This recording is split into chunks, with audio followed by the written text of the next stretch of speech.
Wow, another country game and a sequel to the amazing Diddy's Conquest. More new characters, new challenges, and more fun. I'm calling it now. I am going to love Donkey Kong Country 3.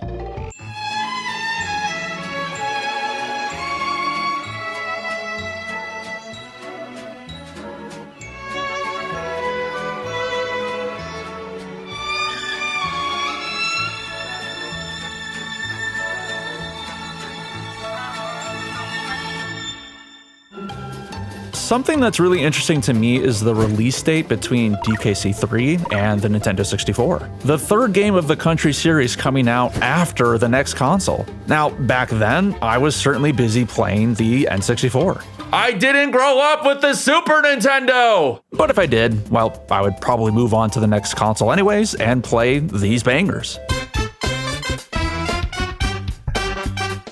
So on the one hand, I've finally experienced the trilogy, better late than never. But I also have a fresher look at it in comparison to a lot of you who have played these for decades. But on the other hand, I didn't grow up playing these games. So I don't have the history that comes with 30-year-old games. Perhaps it would be good for me to talk to someone who actually grew up with the Super Nintendo. Hello there, everybody. This is Nayoshi here, and today I have taken over Super Joe Bro's YouTube channel. I read his DKC3 review, and all I can say is this makes IGN reviews look good by comparison. So that is why I'm here to give you all the proper review you all deserve. Oof. Alright, seems like I need to head back to the drawing board with this video. Well, since I have Nayoshi here, I'd like to get his perspective on Donkey Kong Country 3. After all, he has a very different attitude towards this game. Gotta hate this game. Gotta hate this game. Gotta hate this game. Like I said, pretty different. But this is the interesting thing about the trilogy that I noticed. We all have different rankings. A lot of people really enjoyed the second game the most, but there's a good number of players out there that really enjoy the simplicity of the first game. And to do a 180, some players really enjoy the complexities and challenges introduced in the third game. There's no wrong opinion here. At the end of the day, we all have different tastes. Country 2 is kind of more my cup of tea, but you may feel differently. But as for Country 3, there has been a lot of discussion on the Discord server, or just the internet in general. But this game has quite a mixed bag of opinions. So I want to ask our friend Nayoshi about his experience with the game, what he likes and dislikes about Dixie's Double Trouble.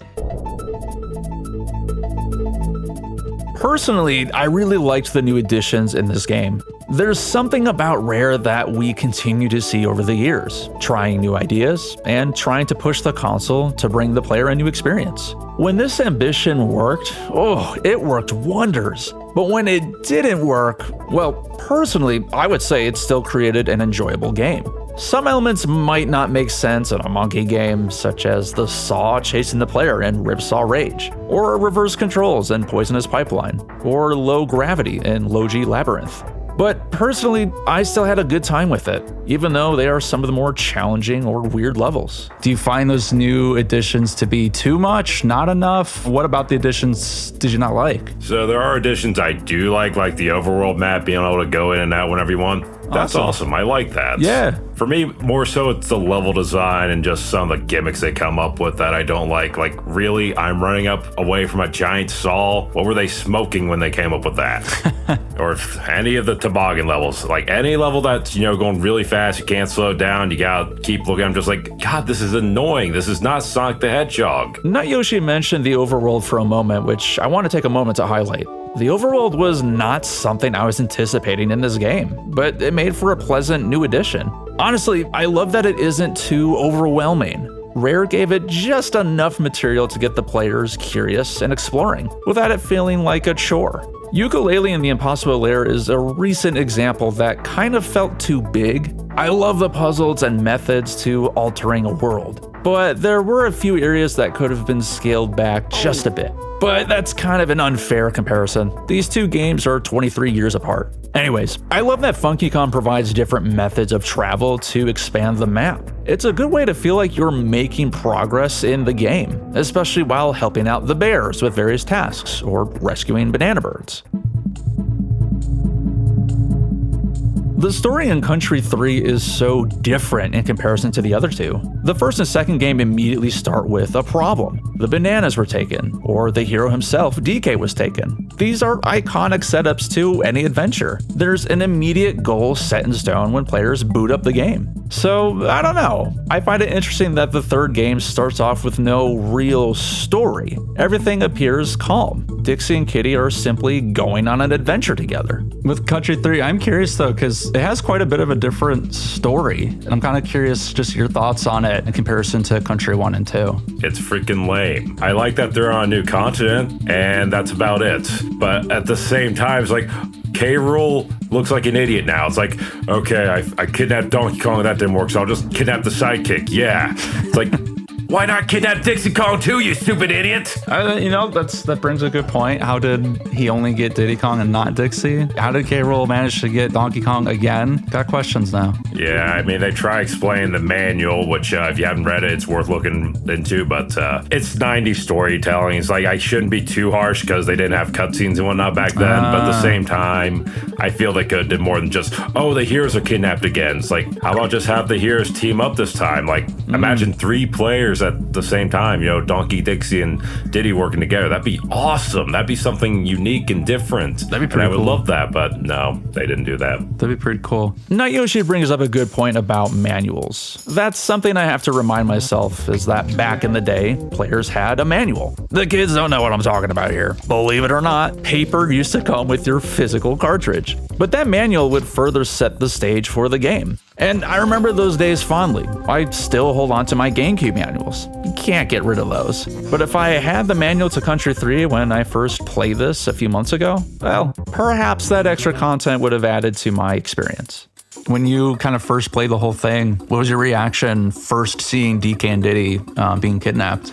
So as a kid, Diddy Kong was always one of my favorite characters, so I was obviously disappointed. I'm just like, oh, my favorite Kong's on here, this sucks. Why isn't Donkey Kong here either? It's called Donkey Kong Country. Like, I understood the first time, but now it's just getting repetitive. The story doesn't really give any nod to like DK and Diddy's absence. So at least like for me, finally seeing where they've been this whole game, I thought it was kind of a neat surprise factor. Did you feel the same way? No, not really, if I'm honest, because I actually did read the manual before I played the game. I was like, oh, so they went missing in this new continent.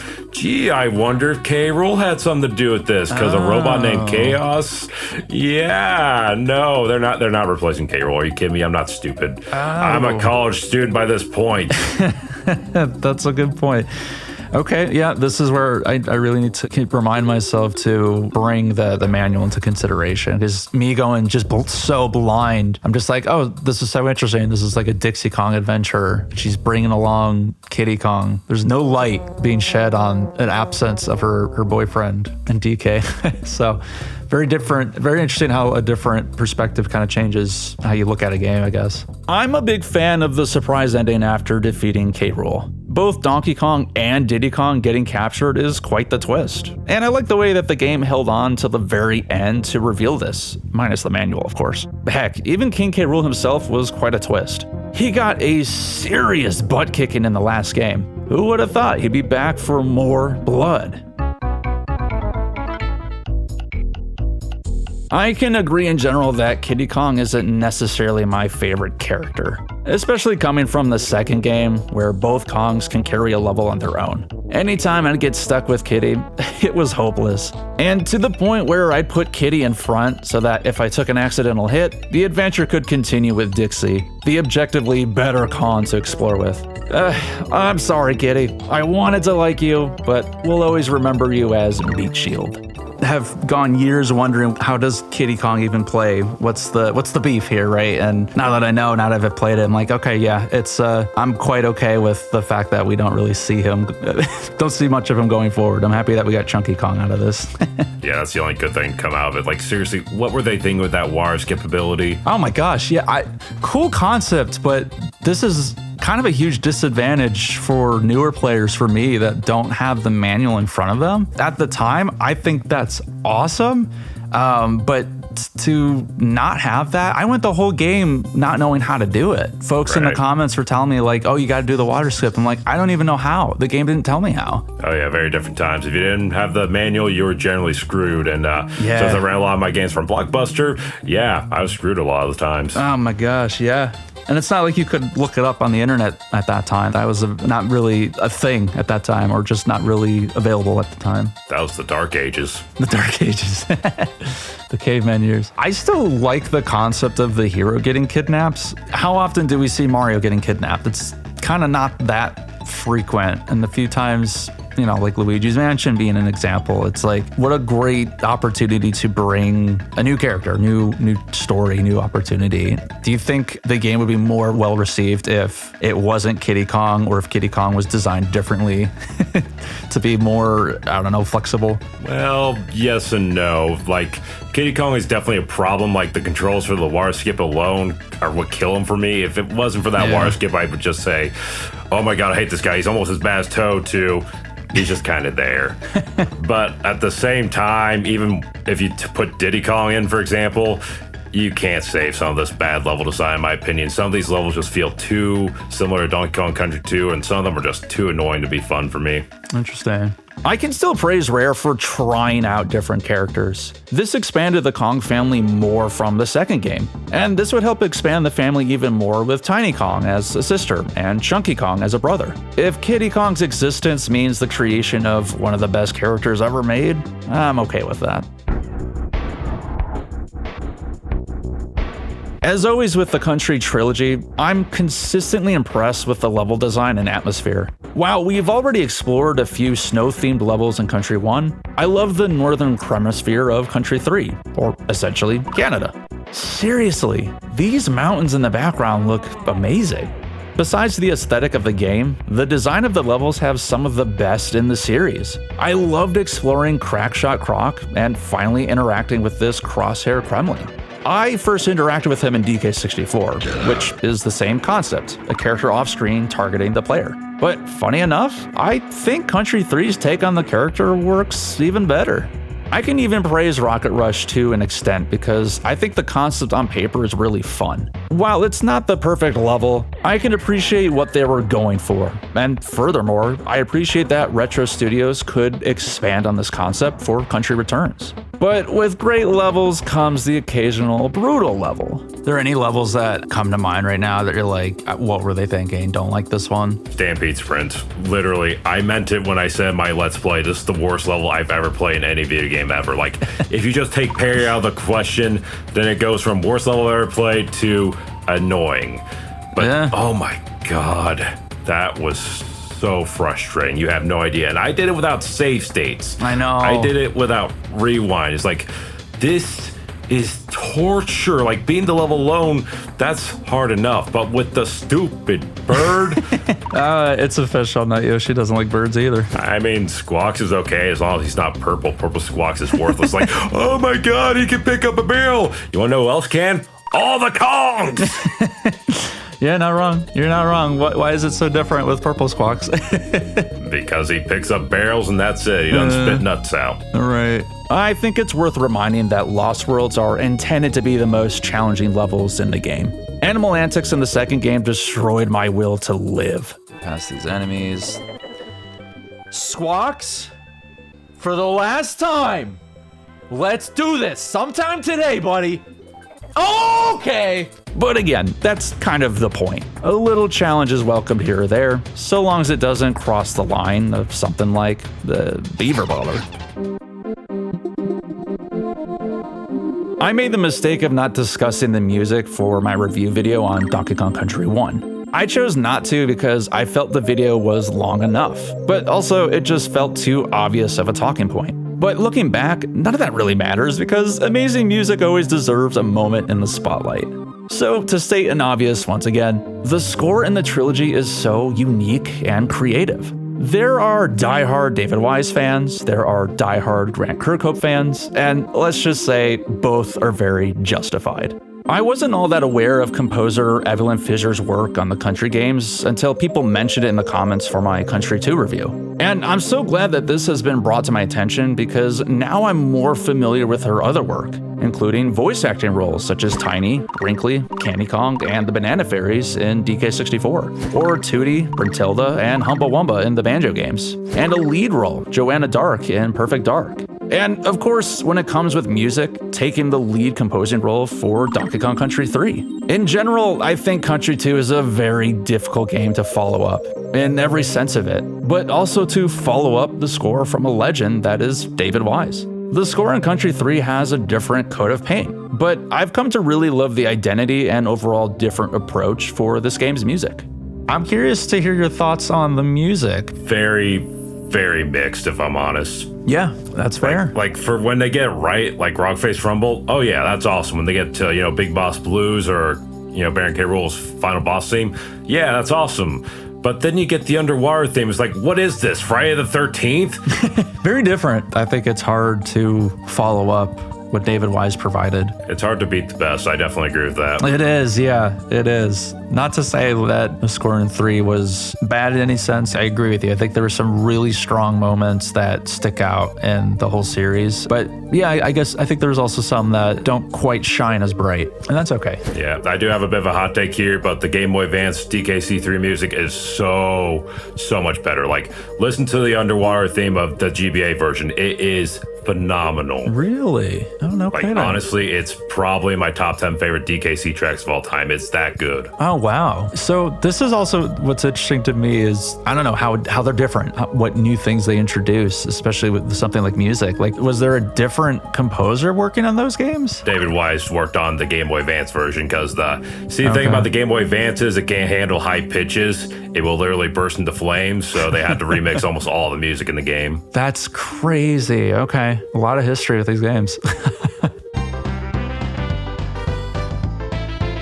Something that's important to remember about Country 3 is the release date. Like I said earlier in this video, this game was released after the next console, the Nintendo 64. So naturally, players would move on from the Super Nintendo to the next big thing, leaving the third Country game behind.